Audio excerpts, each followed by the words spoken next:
What's good, everybody? Welcome to Outside the Playbook. With the NBA season right around the corner, I linked up with the eye test to do a 30-team breakdown, going division by division, making our picks for MVP, NBA Finals, and more. But before we get into that, thank you for watching, and make sure you hit that subscribe button and click the bell to get notified every time Outside the Playbook drops new content. He's heating up.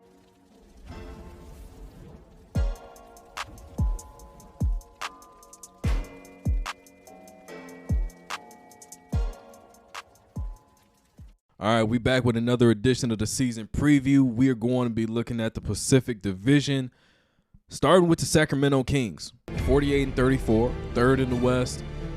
First round of the playoffs, they lose to the Golden State Warriors, and probably the most exciting series of the first round. 7 games, they were first in offense, 25th in defense, and that's surprising because my outlook on them last year, going into last season, you got Mike Brown, and he's a defensive-minded guy, so I'm thinking they're going to be a juggernaut defensively. Turns out it was the other way around.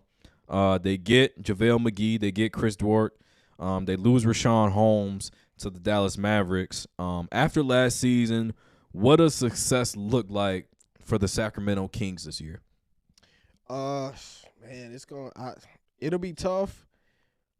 But I'm gonna be honest, if injuries don't play a factor, I think them as well are like between 3 and 5. And it might even be more. They might even be even more surprising than that. But I say that with JaVale McGee being an addition. The team as a whole, the momentum is up. I think the morale is up. And I think they just added I know Holmes just left, but I think that they added a couple guys that like are gonna buy into what's going on, and experience-wise are gonna buy into what's going on. I think Kevin Huerter is going to be extremely important because now teams are going to be locking in on that lefty pick and roll with Sabonis and Fox. So drawing kicks, swings to the opposite side of the court, it's going to be extremely important. He's going to have to knock down a very high percentage of those. I think he should be around 20 points per game. I think that's a goal for him this season. Harrison Barnes, he re-signed, but I don't know if he's the right piece for this version of the Sacramento Kings. He could be somebody that gets moved. OG Anunoby's been on the market. Siakam, guys like that, I think they need a little bit more athleticism. They need a little bit more, not so much, the 3-and-D type. I think they need somebody else that can put the ball to on the perimeter and say, go get your own shot, in an isolation situation. I think the Kings, they're going to be around that 6th seed because, like I said, everybody else is going to be healthy. You're in the scouting report now. Everything that you do, it's no longer a surprise. We know what your schemes are. We know, the things that you're trying to get to. Like I said, that lefty dribble handoff, the lefty pick and roll. Everybody's expecting those things now. So what else are you going to do in response to that? All right. So, you still have Fox, clutch player of the year, led the league in clutch points last season. I think it's going to be a challenge for them because this is going to be the second season after you have a successful one, light the beam, all those things. Can you build on that? It's going to be a challenge, but I expect them to hang in there. Specifically, like I said, you have Mike Brown. All right. He's been there, coach of the year twice now. You have a solid team in place, so I don't expect them to completely drop off. But with everybody else being healthy, it's going to be a tough year. Let's talk about the LA Clippers. 44-38, 5th in the West. You lose in the first round 5 games to the Suns. You don't have PG. You don't have Kawhi.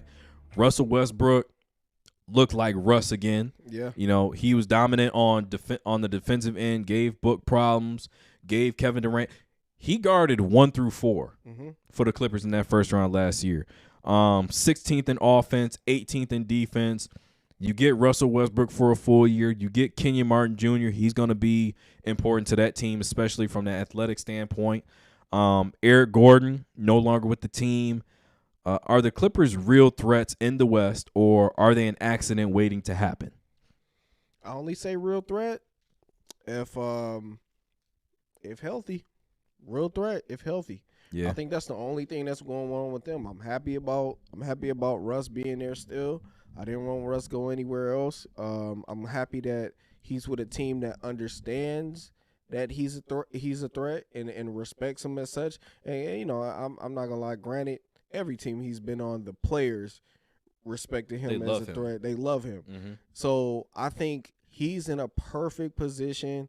It's just those two guys that we talk about all the time in terms of injuries. If they're able to stay on, or at least long enough, especially considering what's going on with the league in terms of sitting out and things of that nature. Mm-hmm. Can't rest two superstars at one time. Hopefully that can bring a fire on them in terms of like doing what's necessary to get the bodies right. They might as well just call it the Kawhi Leonard rule. Just either that or the Clippers rule. Yeah. All right. I don't know if anybody's going to agree with this take. Okay. But I think the Clippers have got to play through Russell Westbrook. Here's why. We just talked about it. Kawhi and PG are consistently in and out of the lineup. And the problem that they've had since those two players have been on the Clippers is we play one way when they're not here, a completely different way when they get back, and it always throws off the chemistry. It throws off the schemes and the game plans of how certain players play when those two guys are in and out of the lineup. I'm talking about Norman Powell, Covington, Trey Man. I mean, not Trey Man, but man, when they all play extremely different when those two players are in and out of the lineup. Russell Westbrook is the only guy that's going to consistently be there for 70+ games in an NBA season.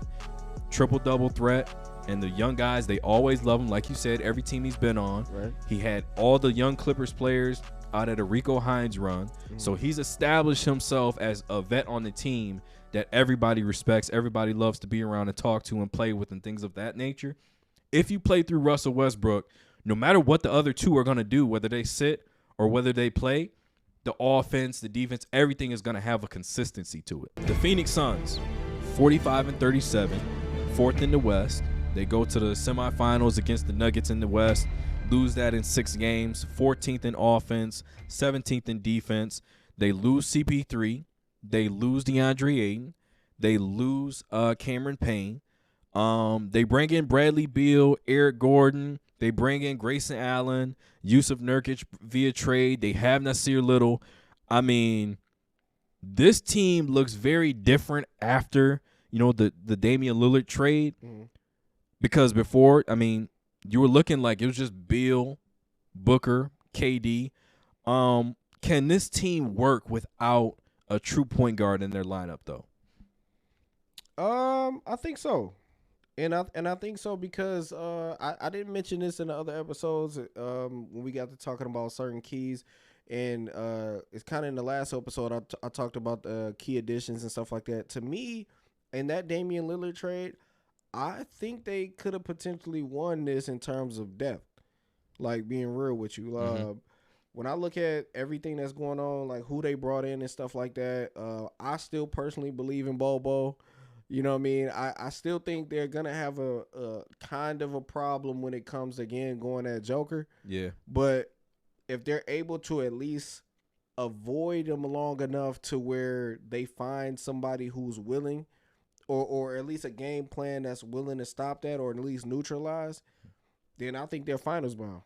Now, one of the most important pieces of that deal was Grayson Allen, in my opinion, because you have KD, Beal, Booker, and you add in Grayson Allen, there's no point at any time you can leave any of those 4 players. You cannot. Mm-hmm. Driving kicks, you can't leave them. So you put somebody on the island and you got 4 snipers on the court. Mm-hmm. We're looking at a remix of the Golden State team. And I think this is slightly different because Bradley Beal is a better one-on-one scorer than Klay Thompson. I don't think that's debatable. I think that's a fact. Right. I think that's the difference right there because KD, same Golden State, right? You look at Devin Booker, he can get his shot off just similar to the way Steph can get his own, go on a tirade where he scores 20 straight or something of that nature. Right. That's comparable. Bradley Beal is a better one-on-one scorer than Klay Thompson, and then you add in Grayson Allen to that situation.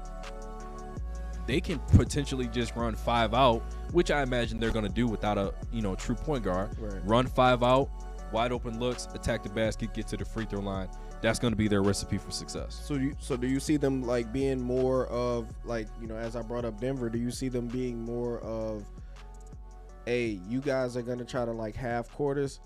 We can half court you guys as well, but we have so many options. Like 2 is better than 3, pretty much. Is what I'm saying. Yeah. I don't think they're going to be too much in transition. Okay. But I think it's going to be a very consistent pace, even in the half court.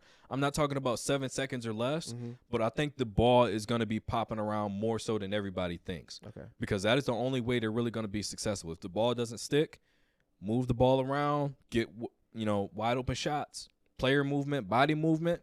I think that's going to be the go-to style for them. Last thing before we go, Grayson Allen, keep your hands and feet to yourself and y'all win everything. Keep your hands and feet. That's all you got to do. That's all you got to do. Just don't fumble the bag. Now we're going to talk about the Golden State Warriors. 44-38, 6th in the Western Conference. Lost in the semifinals against the Lakers in 6 games. 8th in offense, 17th in defense. They bring in Chris Paul, Corey Joseph, Dario Saric. They add Rudy Gay. They lose Jordan Poole. Draymond Green recently said the Golden State Warriors can get 2 more.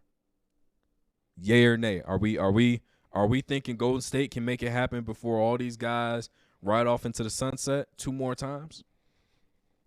I say that only happens if they find an athletic big who is strictly rebounds and block shots. So we're saying that whoever out of these playoff contenders, championship contenders get Dwight Howard is probably going to solve a lot of problems. I think that's the theme here. And they like I said, Dwight on outside the playbook and the eye test. You top 75, my boy. They didn't pick up. They Golden State didn't want him. Yeah, they said they're not going to sign him right now. They're not going to sign him. And that's I think that's kind of the issue with this team is the age. Yes, it's a problem. But again, the desperation of Chris Paul and Dwight Howard, if they can both come in and play their roles, then yes, they can probably get 2 more. Okay. But is Chris Paul going to come in and be a 6th man like he needs to be? That lineup is not going to be successful with CP3, Steph, Clay, Wiggins, and Draymond all in the starting 5. And I know Draymond's not going back to the bench, and you should not put Wiggins on the bench either. Right. So, I mean, is it just me, or is Chris Paul the only one that's not getting the hint? I got Chris Paul bias. I'm not even gonna lie. I feel like he'll be way more of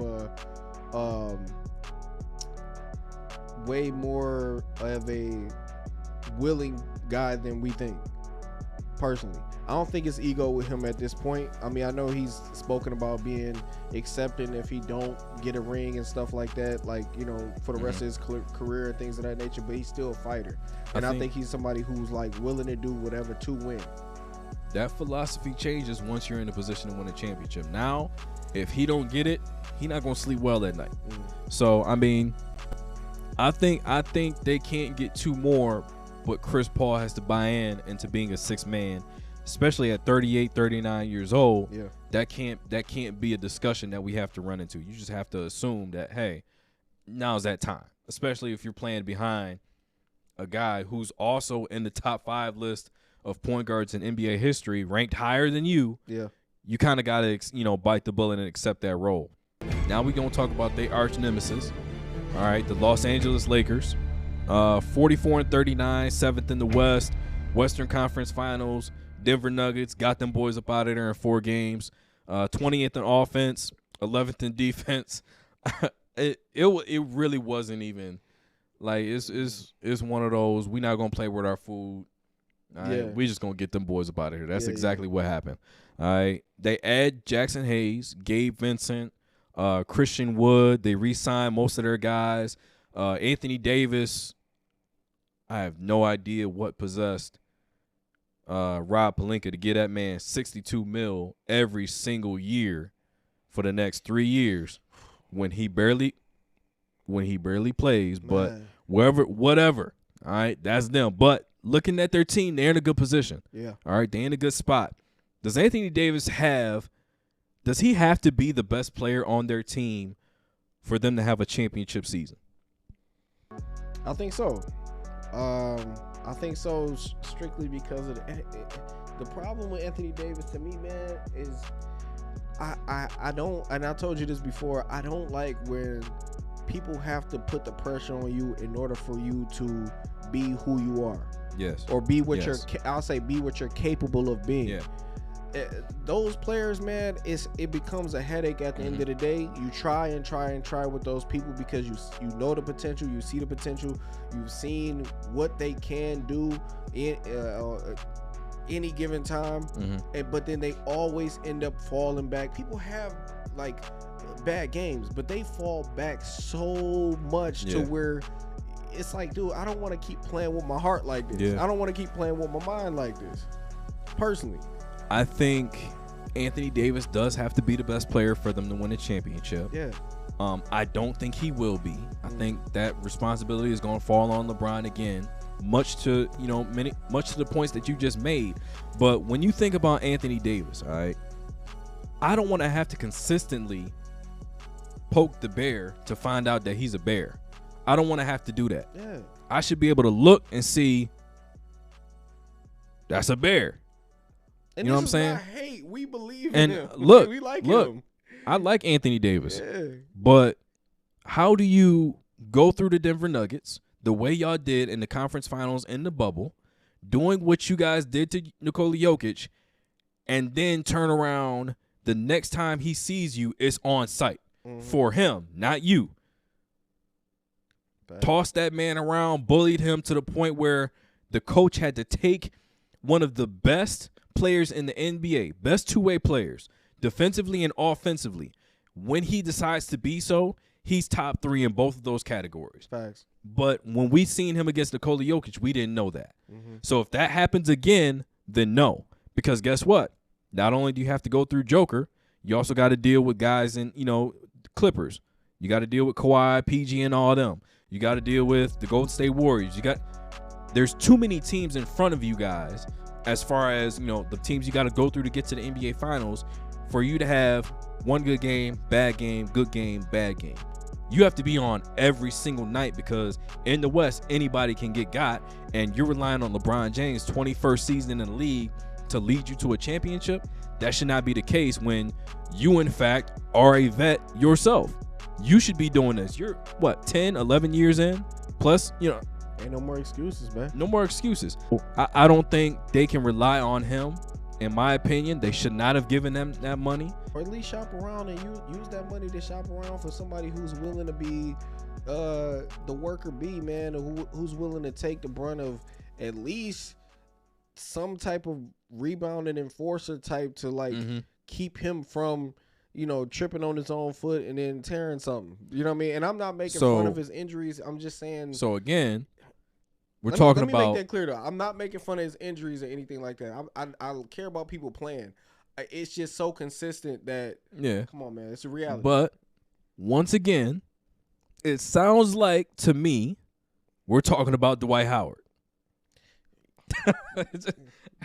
That's the answer for everybody's. Hey, man. That's the answer for everybody's problems. Is what I'm getting at. As far as the front line, everybody needs a backup center, a backup big, a guy that's gonna be a rebounder, shot blocker, defensive anchor, communicate, move well. He's dropped weight. He's able to move side to side. We've seen that he's willing to take a role, a lesser role, come in 10 to 15 minutes, do what he got to do, and get up out of there.